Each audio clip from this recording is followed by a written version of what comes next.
ओम नमः शिवाय। ओम साम सदाशिवाय नमः। श्रावण मास महात्म्य तीसरा अध्याय। सनत कुमार जी ने कहा, हे भगवान, आपने व्रत समुदाय का उद्देश्य कहा। हे स्वामिन, इससे तृप्ति नहीं हुई, अतः आप सविस्तार कहें। सुरेश्वर, जिसे सुन मैं कृतकृत्य हो जाऊं। ईश्वर ने सनत कुमार से कहा, हे योगीश, जो विद्वान श्रावण मास नक्तव्रत कर बिताता है वह 12 महीनों में नक्तव्रत का फल भोगता है। दिन की समाप्ति के 3 घटी पहले रात्रि भोजन को नक्तव्रत कहा जाता है। उक्त भोजन में सूर्यास्त के पहले 3 घड़ी समय का त्याग कर अवशिष्ट समय लिया है। सूर्यास्त के 3 घटी तक संध्या काल कहा है। आहार, मैथुन, निद्रा, चौथा स्वाध्याय, इन कार्यों को सायंकाल न करे।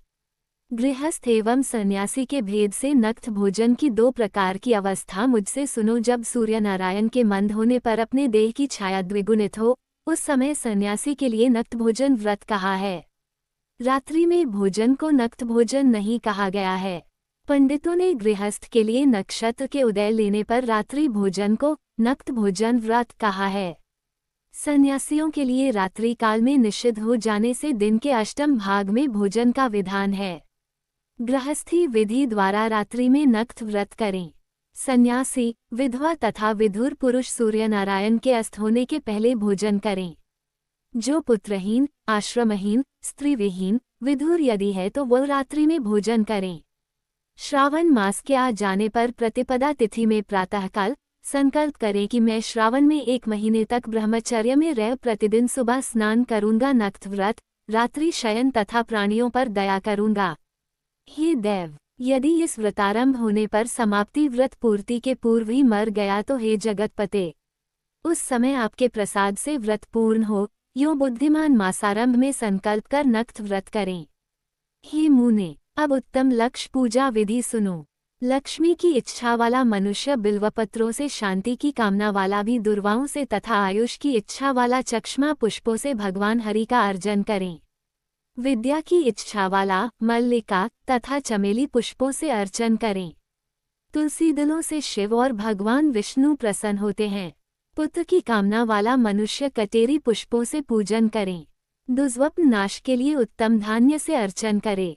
देव के सम्मुख रंगवली, पदम, स्वस्तिक और चक्र आदि बनाकर विभु का अर्चन करे। यो संपूर्ण कामनाओं की सिद्धि के लिए सब पुष्पों से अर्चन करे। यदि लक्ष्य पूजा करता है तो शंकर प्रसन्न हो जाते हैं। अंत में उद्यापान करे। मंडप बनाकर मंडप के तीसरे भाग में वेदी बनावे। पुण्याहवाचन कर आचार्य वरण करें। मंडप में प्रवेश कर रात में गाना बाजा शब्द से और वेद पाठ से जागरण करें।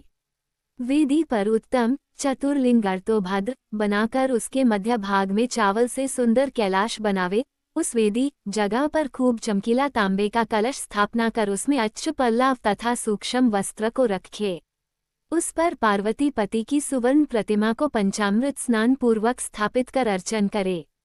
नैवेद्य युक्त धूप, दीप, गीत, वाद्य, नृत्य तथा वेद शास्त्र पुराण द्वारा रात में जागे। सुबह स्नान करे। पवित्र शास्त्रोक्त विधान से वेदी बनावे। तिल घृत पायस से मूल मंत्र गायत्री शिव सहस्र नाम से हवन करें। जिस मंत्र से पूजन किया उसी मंत्र से हवन करें। शर्करा घृत युक्त चरु से हवन करें। फिर स्विष्टिकृत हवन कर पूर्ण आहुति करें। प्रातः वस्त्र, अलंकार, भूषण से आचार्य का अर्चन करे। ब्राह्मणों का पूजन कर दक्षिणा दे। जिन मंत्रों से उमापति की लक्ष्य पूजा की है उस चीज का दान करे। सोने की प्रतिमा बनाकर शंभू का अर्चन करें। यदि 1 महीने तक दीप जलाया हो तो उसे दान में दे। संपूर्ण इच्छाओं की सिद्धि के लिए सोने की, चांदी का दिया बनाकर गोघृत से संयुक्त कर दान दे। देवता से क्षमा प्रार्थना कर ब्राह्मण से हवन करावे। हे मुनि, यो जो मेरा अर्जन करता है मैं उस पर प्रसन्न हो जाता हूँ। यदि श्रावण मास में ये कार्य किए जाए तो अनंत फल देने वाले होते हैं। इस महीने में जो मौन व्रत ग्रहण करता है वह श्रेष्ठ वक्ता हो जाता है। वह मौन व्रत दिन रात या दिन का हो या भोजन के समय का हो। मौन व्रत में घंटा तथा पुस्तक दान करे तो सब शास्त्रों की जानकारी कर लेता है। वेद और वेदांत का पारगामी हो जाता है। मौनव्रत महात्म्य से बुद्धि में बृहस्पति के तुल्य हो जाता है। मौनव्रत करने वाले जीव का किसी से कलह नहीं होता क्योंकि मौनव्रत उत्तम है। श्रावण मास दूसरा अध्याय संपूर्ण। बोलिए उमापति महादेव की जय।